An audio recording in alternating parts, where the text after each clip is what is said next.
வணக்கம் சார். வணக்கம். நேற்று திருமதி சசிகலா அம்மையார் அவர்கள் ஒரு பத்திரிகையாளர் சந்திப்பு பண்ணியிருக்காங்க. அதில் இதுவரை இல்லாத ஒரு ஸ்டேட்மெண்ட் கொடுத்துருக்காங்க. என்னுடைய அரசியல் ரீஎன்ட்ரி ஆரம்பம் அப்படின்னு சொல்லியிருக்காங்க. இதை நீங்கள் எப்படி பார்க்குறீங்க? காமெடின்னு உச்சம்தான் அது. வேற என்ன எப்படி பார்க்க முடியும்? ஒரு அரசியல் ஆரம்பம்னா என்ன ஆரம்பம்? எனக்கு புரியவே இல்லை அது. அதாவது ஒரு விஷயம் பேசிக்காக ஒரு விஷயத்தை இங்கே இருக்கவங்க நிறைய பேர் புரிஞ்சிக்கல. சசிகலா பாப்பன அரகால சிறையிலேருந்து வெளியில் வராங்க. அவங்க பாட்டு வந்தால் அவங்க பாட்டு வீட்டுக்கு போயிருக்கலாம். எங்கள் அப்பன் குதிருக்குல்லன்ட்டு தேவையில்லாமல் ரோட்டில் போகிறவனுங்களாம் 200 300 கொடுத்து அவனெல்லாம் ரோட்டில் நிற்க வச்சு அவனுக்கெல்லாம் அம்மா வாழ்க அம்மா வாழ்க ஐயா வாழ்கன்னு சொல்லி பெரிய ஒரு வரவேற்பு கொடுத்து பாருங்கள், நான் பெங்களூர்லேருந்து சென்னை வரத்துக்கு 24 மணி நேரம் ஆச்சு, அவ்வளோ தொண்டர்கள் என்கிட்ட இருந்தாங்கன்னு சொன்ன அதே வாய் நேற்று போனால் 50 பேர் இல்லை. காலைல 10 மணிக்கு கூப்பிட்ருக்காங்க, கூட்டம் சேரல. அதுக்கப்புறம் ஒரு 11 மணிக்கு ஒரு 100 பேர் சேர்ந்துருக்காங்க. இவங்க ஆரம்பிப்பான்னு பார்த்துட்டு இன்றைக்கி செய்தித்தாளில் வந்திருக்கு, என்னங்க அம்மா வீட்டுக்கு வாங்க அம்மா வீட்டுக்கு வாங்கன்னாங்க. ஒரு தண்ணி கூட கொடுக்கல, ஒரு டீ கூட கொடுக்கல, எவ்வளோ நேரங்க உட்காந்துருக்குன்னு சொல்லி கோச்சிக்கிட்டு எல்லாம் போயிட்டானுங்க. 250 பேரும் போயிட்டு இருந்த 50 பேரை வச்சு உள்ளே போய் ஒருத்தர் சொல்லியிருக்கான், மேடம் இருக்கிற 50 பேரும் போயிட போகிறாங்க, ஏதாவது பேசுங்க. உடனே பேசணும்னா திமுக அதை பண்ணாங்க இதை பண்ணாங்கன்னா, இவ்வளோ நேரம் திமுகனா தமிழ்நாட்டில் தேனும் பாலும் ஊறுற மாதிரியும், இது நாள் வரையும் திமுக நல்லாட்சி புரிஞ்ச மாதிரியும், இன்றைக்கி காலையில் தான் திமுக இதெல்லாம் பண்ணுறதுன்றது இவங்க சொல்கிற மாதிரியும் இருக்குது இதெல்லாம். அப்போ இவங்க எதை நோக்கி நகர்றாங்கன்னா, எல்லாமே வெற்றிடத்தை நோக்கி நகர்றாங்க. இன்றைக்கி எடப்பாடி அவர்கள் தோத்துட்டாரு. இன்றைக்கி அவங்களுடைய ஓட்டு சதவீதமும் கம்மியாக இருக்குது. டெபாசிட் 11 இடத்துல அவங்க இழந்திருக்காங்க. எந்த இடத்துலையும் அவங்க ஜெயிக்கல. விக்கிரவாண்டிகளையும் வாபஸ் வாங்கிட்டாங்க, நிற்க மாட்டேன்னு சொல்கிறப்ப இந்த வெற்றிடத்தில் எதனா குளிர் காயலாமா? இந்த வெற்றிடத்துக்குள்ளே நம்ம ஏதாவது உள்ள புது ஒரு அரசியல் பண்ணலாமா? அந்த பக்கம் ஓபிஎஸ் முட்டி பார்த்தாரு, எதுவும் ஆகலை. கடைசியில் அவர் என்ன பண்ணிட்டாருன்னா, அந்த டீம்லேருந்து 2 பேர் வெளியே போகிறாங்க. ஓபிஎஸ்லேருந்து பழனிசாமி அவர்களும் பெங்களூர் புகழேந்தியும் கிருஷ்ணனும் ஜேசிடி பிரபாரன் போட்டு நாங்கள் ஒரு குருவியை வச்சு நாங்கள் மீட் பண்ணுறாங்க. இருக்கிற ஒரு அதிமுக எத்தனை பேர் மீட்பாங்கன்னே தெரில. அந்த பக்கம் தினகரன் ஒரு வேலை பண்ணிட்டு இருக்காரு, இந்த பக்கம் ஓபிஎஸ் ஒரு வேலை பண்ணிட்டு இருக்காரு, இந்த பக்கம் எடப்பாடி ஒரு வேலை பண்ணியிருக்காரு, இந்த பக்கம் சசிகலா வேலை பண்ணிட்டு இருக்காங்க. அப்போ இதில் என்ன, நான் என்னுடைய தனிப்பட்ட முறையில் கேட்டிங்கன்னா, இவ்வளோ பேர் இவ்வளோ பிரச்சனை பண்ணுறப்ப இது ஒரு இயக்கமாக ஒரு குடையின் கீழ் வந்தாங்கன்னா அவங்களுக்கு பலம் பெறும். இல்லாடி ஆடு மாதிரி நீங்கள் செதறி போச்சுன்னா அழகாக சிங்கம் அடித்து சாப்பிட்டு போயிடும். இது மிகப்பெரிய ஒரு இயக்கம் சொல்லி எடப்பாடி அவர்கள் சொல்லிட்டு இருக்கப்ப தன்னுடைய ஈகோலேருந்து அவர் கொஞ்சம் இறங்கி வரணும். ஏன்னா நல்லதோ கொட்டதோ அரசியலில் ஒரு ஓட்டும் வேல்யூபிள், ஒத்த ஓட்டும் வேல்யூபிள். நீங்கள் 46 ஓட்டில் ஜெயிச்சிருக்கான். சிவசேனையில் நீ கேஸ் போட்டிருக்காரு உத்தவ் தாக்கரே. இப்போ நம்ம தேமுதிமுகனுடைய சார்பாக விருதுநர்னா விஜய பிரபாகரன் வெறும் 4600 ஓட்டில் தோற்றுருக்காரு. ரீபோலிங் கேட்டிருக்காங்க, அவங்களும் ரீகவுண்டிங் கேட்டிருக்காங்க. எதுக்கு இங்கே சொல்ல வரோன்னா, அரசியல் பொறுத்தவரையும் each and every vote valuable. ஒரு மாலை கூட நீங்கள் பகச்சி கொள்ளக்கூடாது. இதுதான் அரசியலோட சிறத்தன்மையே தான். இது எல்லா அரசியல் கட்சிகளுக்கும் பொருந்தும். அப்போ இன்றைக்கு தென் மாவட்டங்களில் பலமான ஒரு ஓட்டு சதவீதத்தை அதிமுக இழந்திருக்கிறது. அப்போ இன்றைக்கி ஓபிஎஸ் வேணாம் தினகரன் வேணான்னு எடப்பாடி அவர்கள் சொன்னாலும், இன்றைக்கி மதுரையில் எங்கள் பிஜேபி 2ஆவது இடத்துல நாங்கள் வந்திருக்கோம். கணிசமான ஓட்டு, முக்குளத்தூர் ஓட்டு எங்களுக்கு கிடைச்சிருக்குங்க. அப்போ மாற்று சிந்தனையை நோக்கி மக்கள் நகருவாங்க. இப்படி மாற்று சிந்தனை போய் நகர்றப்ப தான் சசிகலா போன்ற ஆட்களுக்கெல்லாம் பயம் வருது. ஏன்னா இவர்கள்லாம் ஜாதியை நோக்கி நகர்றவங்க. இவங்க ஒரு குறிப்பிட்ட ஜாதியின் பின்னவங்க. சசிகலா நேற்று பத்திரிகையாளர் சந்திப்புல நான் ஜாதி இது வரைக்கும் பார்த்ததே இல்லை, எங்களுக்கு ஜாதி சம்பந்தம் இல்லைங்கிறாங்க. அதாவது அதுதான் காமெடியே. ஏன் அப்படின்னா, அவர்கள் 12ஆம் இடத்தில் இருந்த ஓபிஎஸ் தான் தமிழ்நாட்டு முதலமைச்சராக கொண்டு வந்தாங்க. எது கொண்டு வந்தாங்க? அவங்க ஒரே இனத்தை சேர்ந்தவர், ஒரே ஜாதியை சேர்ந்தவர் தான் ஃபர்ஸ்ட் டைம் எம்எல்ஏ கொண்டு வந்தாங்க. ஃபர்ஸ்ட் டைம் அப்போ தான் எம்எல்ஏ ஆகி வராரு அவர். அவரை நேராக முதலமைச்சராக உட்கார வச்சாங்க. இப்போ அதுக்கு ஒரு பிணக்கு ஏற்பட்டதுன்னு மாற்றுறாங்க. இன்றைக்கி சசிகலா அவர்கள் இயக்கிறது யாருன்னா, ஒரு குறிப்பிட்ட ஜாதியை, அவங்களுடைய குறிப்பிட்ட ஜாதியை சேர்ந்த திவாகரனும் ராமச்சந்திரன் தான் அவங்க இயக்குறாங்க. அது எல்லாருக்குமே இங்கே இருக்க அரசியல் தெரிஞ்சவங்களுக்கு தெரியும். ஒரு ஜாதியின் பின்புலமாக இருந்து அந்த ஜாதி ஜெயலலிதா ஆட்சி செய்கிறப்ப என்ன மாதிரி மிகப்பெரிய ஒரு அதிகாரத்தை செலுத்துறது இங்கே இருக்கவங்க யாரும் மறந்துருக்க மாட்டீங்க. எல்லாருக்குமே அது தெரியுங்க. அன்றைக்கு மிகப்பெரிய ஒரு சக்தி வாய்ந்த ஒரு சக்தியாக இருந்ததுங்க அந்த கான்செப்டு. அது இப்போ இவங்க வெளியில் வந்தோடனே, இப்போ நான் ஏடிஎம்கேவுடைய சண்டே நான் எப்படி பார்க்குறேன்னா, எடப்பாடி அவர்களுக்கும் சசிகலா அவர்களுக்கும் தினகரன் அவர்களுக்கும் ஓபிஎஸ் அவர்களுக்கான சண்டையை நான் பார்க்கவே இல்லை. 2 ஜாதிகளுக்கான சண்டையாக தான் நான் பார்க்குறேன். ஒரு பேரை நீங்கள் குறிப்பிடலாமே. இரண்டு ஜாதிகள் தான். இவர் வந்து கொங்குவேலா கவுண்டரை நோக்கி நகர்றாரு. அந்த அந்த சமூகத்தை சேர்ந்தவங்க தான் நம்ம உள்ள வரணும், வேலுமணி மற்ற மணியெல்லாம் வச்சு நம்ம வந்து பெரிய ஆளாகணும் இவர் நினைக்கிறாரு. இந்த சைடு முக்குளத்தூர் ஓபிஎஸ் ஆகட்டும், தினகரன் ஆகட்டும், சசிகலா ஆகட்டும், இவர்கள்லாம் வந்து நம்ம ஒரு கண்டென்ட் உள்ள வந்து நம்ம வந்து பண்ணணும், நம்ம கையில் இருந்ததை தூக்கி அவங்ககிட்ட கொடுத்துட்டோம்னு சொல்லி இரண்டு பேர்களும் ஜாதிகள் ஆளுமையை நோக்கி தான் நகர்றாங்க தவிர இது தொண்டர்களை நோக்கி நகர்றதோ தொண்டர்களுக்கான பலமாக நான் எதுவுமே பார்க்கல.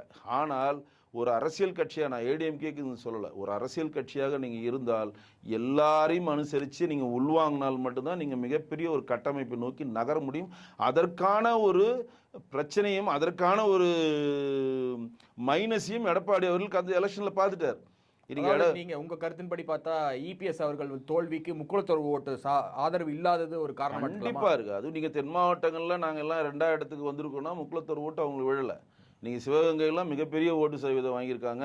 நீங்கள் தினகரன் இதில் 3வது இடத்துக்கு போய் டெபாசிட் எழுந்திருக்கு. தங்கச்சம்பளத்தில் பிரமல கலர்னு ஜாதி சமூக அமைப்பை சேர்ந்தவர். அங்கே தினகரன் நல்ல ஓட்டு வாங்கியிருக்காரு. ஏடிஎம்கே டெபாசிட் இங்கே எங்கெங்கே ஏடிஎம்கே டெபாசிட் எழுந்து நீங்கள் பார்த்தீங்கன்னா அங்கே எல்லாம் இவங்களுடைய ஓட் பேங்க் அங்கே இருக்கும். அப்போ அந்த ஓட் பேங்க் தனியாக பிரியும் தானே அர்த்தம். அந்த ஓட் பேங்க் இவருக்கு வேணும்னா நீங்கள் அவர்களை இணைச்சாதான் கிடைக்கும். இல்லாட்டி அந்த ஓட் பேங்க் சம்மந்தெல்லாம் வேற ஒரு கட்சியை நோக்கி நகரும். இதுக்கு தான் இப்போ சசிகலா வெளியில் வந்து நானும் இருக்குன்னு சொல்லி அட்டக்கத்தி வச்சு சண்டை போடுறாங்க. ஆனால் என்ன பிரச்சனை அப்படின்னா இங்கே இருக்கக்கூடிய ஜனங்கள் எந்த அளவு அவங்களை ஏற்றுப்பாங்க அப்படின்றது ஒன்று இருக்குல்ல. அதாவது இப்போ நல்லதோ கெட்டதோ அவங்க வந்து ஊழல் செஞ்சு சிறைக்கு 4 வருஷம் போய் சிறையில் அனுபவிச்சு திருப்பி வந்திருக்காங்க. ஒரு சிறைக்கு போனால் ஒரு ஆள் தான் அவங்க, அதில் எந்த ஒரு மாற்றம் இல்லை. சிறைக்கு போயிட்டு வந்ததுனால நாங்கள் வந்து புனித ஆகிட்டோம், நாங்கள் வந்து இதுவரை தமிழ்நாட்டில் ஊழலே செய்யலை, நாங்கள் வந்து நெத்தி வேறு நிலத்தில் செஞ்சு தான் நாங்கள் சம்பாதிச்சு சொத்து சேர்த்துருக்கோம் அப்படி. இன்றைக்கி போயஸ் கார்டில் இவ்வளோ பெரிய வீடெல்லாம் நாங்கள் எப்படி கட்டணும்னா நாங்கள் வந்து விவசாயம் பார்த்து கல் உடைச்சி நாங்கள் கட்டியிருக்கோம்னு சொன்னால் காமெடியின் உச்சம். அது காமெடியின் உச்சம். அப்போ நம்ம என்னென்னா நம்ம எல்லாத்தையும் சகிச்சுக்கின்ற ஊழலை ஏற்றுக்கிற மனப்பக்குவத்தை நோக்கி நகர்ந்துக்கிட்டோன்றது தான் வருத்த தரக்கூடிய ஒரு செய்தியை நான் இங்கே பதிவிட விரும்புகிறேன். இவர் ஊழல் செஞ்சுருக்காங்க, சிறைக்கு போயிருக்காங்க, நீதிமன்றம் வந்து தண்டனை கொடுத்துருக்கு, சிறையை அனுபவிச்சு திருப்பி வந்தவொன்னே நான் இப்போ ஊழல் வெற்ற ஆதியாவிட்டே நல்லா மாறிட்டேன்னு அவங்க சொல்லலை. ஏன்னா அவருடைய சொத்துக்கள் எவ்வளோ பறிமுதல் பண்ணாலும் இல்லை, அம்மையார் சசிகலா அவர்கள் குற்றவாளி நிரூபிக்கப்பட்டவர் இல்லையா, நிரூபிக்கப்பட்டவர் சிறை தண்டனை பண்ணியிருக்காங்க. சிறையை விட்டு வந்தோன்னா திருந்தி வாழ்றான்றாங்க, அதில் மாற்று இல்லை. ஆனால் ஒரு அரசியல் ஒரு தலைவியாக வரணும்னு இங்கே எப்படி இருக்கணும்? அப்பட்டவர்கள் சொந்தமாக இருக்கவங்க தானேங்க. அப்போ உங்களுடைய சொத்துக்களுக்காக, உங்கள் பணத்துக்காக, உங்கள் ஜாதிக்காக தான் உங்கள் பின்னாடி ஆட்கள் வருவாங்க தவிர தனிப்பட்ட முறையில் அதிமுக தொண்டர் ஒருத்தரும் போக மாட்டான். ஆனால் எடப்பாடி அவர்கள் அதையும் கன்சிடர் பண்ணணும். அவர் நினைக்கிறாருன்னா நாம் வந்து இன்னைக்கு ராஜாவாக இருக்கிறோம், இப்போ சசிகலா உள்ளே கொண்டு வந்தால் நம்ம ராஜா வந்து கீழே வந்து ராணி அவங்க ஆயிடுவாங்க, நம்ம கூஜா ஆயிடுவோன்ற பயம் அவருக்கு இருக்கு. இல்லை, இது சாத்தியமா? எடப்பாடியினுடைய தலைமையில் இவங்கெல்லாம் ஒன்று சேருவது சாத்தியமா? எடப்பாடியை சிஎம் கேண்டிடேட் அக்செப்ட் பண்ணிப்பாங்களா? நீங்கள் ஓ பன்னீர்செல்வத்தை நீங்கள் எந்த டைம் பார்த்தாலும் பார்த்துருங்க, ஒரே ஒரு விஷயம் கூட தெளிவாக சொன்னார். இப்போ கூட பிஜேபி சார்பாக எங்கள் சார்பாக அவருக்கு 2 சீட்டு கொடுத்தோம், 2 வேணாங்க 1ன்னார்.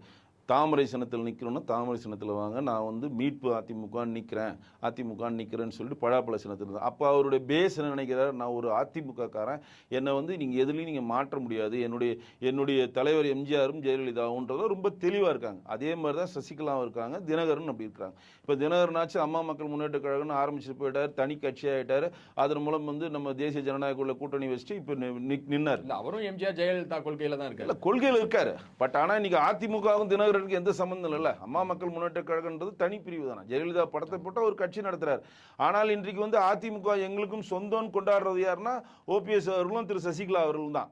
அப்போ ஓபிஎஸ் அவர்கள் இப்போ தோத்த பிறகும் ஒரு அறிக்கை கொடுக்குறாரு, வாங்க இணைஞ்சு செயல்படுவோம், ஆனால் நாங்கள் சேர்க்கவே மாட்டோம், நாங்கள் இப்படி தான் இருப்போம்னா அது பாதிப்பு யாருக்கு? எடப்பாடி அவர்கள் தானே பாதிப்பு. ஊர் 2 பட்டா கூத்தாடிக்கு தொக்குன்னு வாங்க, அந்த மாதிரி ஊர் 2 பட்டுனா மற்ற ஆப்போசிட். இன்னைக்கு நம்ம மிகப்பெரிய லெவலில் ஏடிஎம்கே தோல்வியை சந்தித்ததுக்கான மிகப்பெரிய ஒரு பிரச்சனை என்ன அப்படின்னு பார்த்தீங்கன்னா, யாரையுமே கன்சிடர் பண்ணாமல் இன்றைக்கு திமுக மேலே ஆன்டி இன்கம்சி ஓட்டு அவ்வளோ இருக்குங்க. இன்றைக்கி கரண்ட் பில் எத்தனை கட்டு வந்தேன், 22,000 வயிறு எரிஞ்சு கட்டு வந்தேன். அவன்கிட்ட சொல்லியே கட்டினேன், வயிறு எரியுதியா, மின்சார அமைச்சராகட்டும் இதில் எவனா எல்லாம் நாசமாக போனியான்னு சொல்லி தான் கட்டு வந்தேன். என்ன மாதிரி எத்தனை பேர் கட்டியிருப்பான்?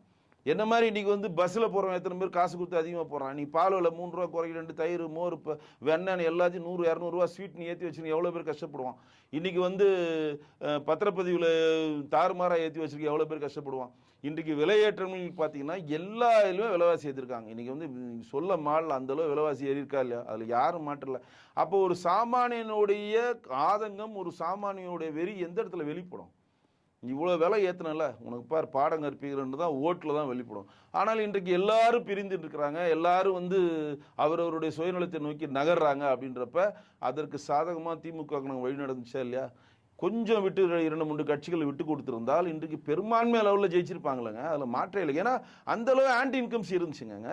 அதிமுக வெற்றி பெற்று இருக்கும். அதிமுகன்னு சொல்லுங்க, அவர்கள் எப்படி ஒரு 13 பலமான கூட்டணி அமைச்சார்களோ அதே மாதிரி ஆப்போனண்ட்ல பலமான கூட்டணி அமைச்சிருக்கணும். அது வந்து எல்லாரும் சேர்ந்து அமைச்சிருக்கணும்னு சொல்றேன். இவங்க வெற்றி பெறாங்கன்னு சொல்ல வரல. அவர்கள் வந்து இலக்கை ரொம்ப ஈஸியா தட்டிட்டாங்க. அதாவது மக்களுக்கு நற்பணி செய்யாமலும், மக்களுக்கு இவ்வளோ கெட்டது செஞ்சும், பால் விலை ஏற்றுனது, மோர் விலை ஏற்றுனதாகட்டும், நம்ம கரண்ட் பில் ஏற்றுனதாகட்டும், சொத்து வரி ஏற்றுனதாகட்டும், 200% சொத்து வரி ஏற்றிருக்காங்க. நீங்கள் வீட்டு வரிலாம் வந்து நீங்கள் 200 கட்டிங்கன்னா நீங்கள் 1000 ரூபா கட்டணும். சகிச்சுக்கு தான் எல்லாம் கட்டிட்டு இருக்கணும். எல்லாத்தையும் ஏற்றுறப்ப அதற்கான கோபம் மக்கள் எங்கே வெளிப்படுத்துவாங்க? ஓட்டில் தான் வெளிப்படுத்துவாங்க. அப்போ அவங்களுடைய கான்ஸ்டன்டான அவங்களுடைய ஓட் ஷேர் மட்டும் அவங்க எடுத்துகிட்டு அவங்க வந்து 50% வாங்கி அவங்க வெண்டு எடுத்துகிட்டு போயிட்டாங்க. காங்கிரஸ் கூட்டணி வச்சு, விடுதலை சிறுத்தைகள் எல்லாரையும் வச்சு அந்தந்த ஷேரை வச்சு மாடி மேலே மாடி கட்டிட்டாங்க. இவங்களோட 22-25%, காங்கிரஸோட 10%, விடுதலை சிறுத்தைகள் கம்யூனிஸ்ட் எல்லாம் சேர்த்து 2% வாங்கி 40%, 30% யார் ஓட்டு எடுக்கிறாங்களோ அவங்க வெண்டெடுப்பாங்க. அப்போ ஈஸியாக அதை கொடுத்துட்டாங்கல்ல. அப்போ இந்த டைம் வந்து ஒரு நல்ல லக்கான ஒரு டைம், ஒரு ஆன்டி இன்கம்ஸ் இருக்கிற டைமில் எல்லாம் ஒன்று சேர்ந்துன்னா இன்றைக்கி திமுக காணாமல் போயிருக்கும். அதை இவங்க மிஸ் பண்ணிட்டாங்க. சசிகலா அவர்கள் நானும் களத்தில் இருக்கிறேன்னு அட்டக்கட்சி வச்சு சண்டை போடுறாங்க. அந்த அட்டக்கட்சி எந்த அளவு உதவுன்றதை நம்ம பொறுத்து இருந்தால் பார்க்கணும். இல்லை, அதிமுகவில் இருக்கக்கூடிய இந்த பிரிவினை தொடர்ந்தால் 2026 போட்டியே வந்து பார்த்தீங்கன்னா திமுக வர்சஸ் பாஜகன்னு தான் அமைய போகுதுன்னு ஒரு கருத்து இருக்குது. நீங்கள் எப்படி பார்க்குறீங்க? இல்லை, இப்போ வந்து திமுக வயசு பாஜக தாங்க தமிழ்நாட்டில் இருக்குது. அதில் எந்த ஒரு மாற்றம் இல்லைங்க. ஏன்னா பாஜகன்றது தேசிய கட்சி. நீ நம்ம வந்து 6% 11.44% ஓட்டு வங்கி வளர்த்துருக்கோம். இன்றைக்கி வந்து தனிப்பெரும் கட்சியாக நம்ம வந்து உருவெடுத்திருக்கோம். நம்ம வந்து ஸ்லோ அண்ட் ஸ்டெடியாக போகிறோம். ஸ்லோவாக போகிறோம், பட் ஸ்டெடியாக போகிறோம். அதில் எந்த மாற்றம் கிடையாது.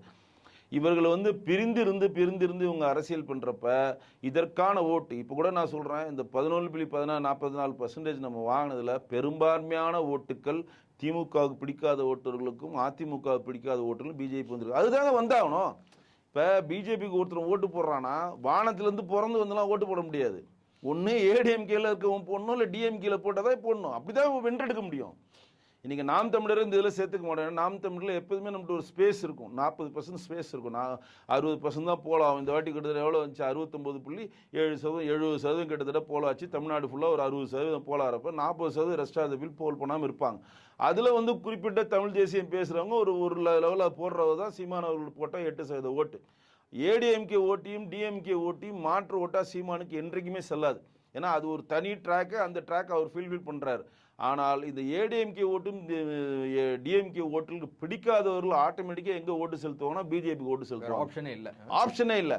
அந்த ஓட்டு வங்கி தான் நமக்கு ஓய்ந்திருக்கிறது. இந்த ஓட்டு வந்து 2026 இப்போ இவர்கள் சிதறுண்டு இருக்கிறப்ப நமக்கு ஒரு பெரிய அட்வான்டேஜாக நம்ம வந்து இப்பயே நம்ம எதிர்கட்சி நம்ம எல்லா இடத்துலையும் சொல்கிறோம். அது நடைமுறையை சாத்தியப்பட்டிருக்கும். எல்லா போராட்டங்களையும் முன்வைக்கிறோம். இன்றைக்கி ஏடிஎம்கேவோட திமுக செய்கிற ஊழல்களை பக்கமாக எங்களுடைய மாநில தலைவர் அண்ணாமலைஜி ஒவ்வொரு வாட்டியும் வெளியில் சொல்கிறாரு. ஒரு வாட்டி அறிக்கை கொடுக்குறாரு. ஒவ்வொரு வாட்டியும் டிஎம்கேக்கு செய்கிறான செயல் திட்டங்களை நோக்கி போராட்டத்தை முன்வைக்கிறதுனால மக்கள் மனதில் டிஎம்கேக்கு ஆப்ஷனாக இருக்கக்கூடியது பிஜேபி தான் அப்படின்ற கட்டமைப்பு இந்த தேர்தலில் ஏற்படுத்திட்டோம். அதை இன்னும் விரிவுபடுத்தி அடுத்த தேர்தலில் மிகப்பெரிய லெவலில் திமுக வீழ்த்தி நம்ம ஆட்சி பிடிப்போம்.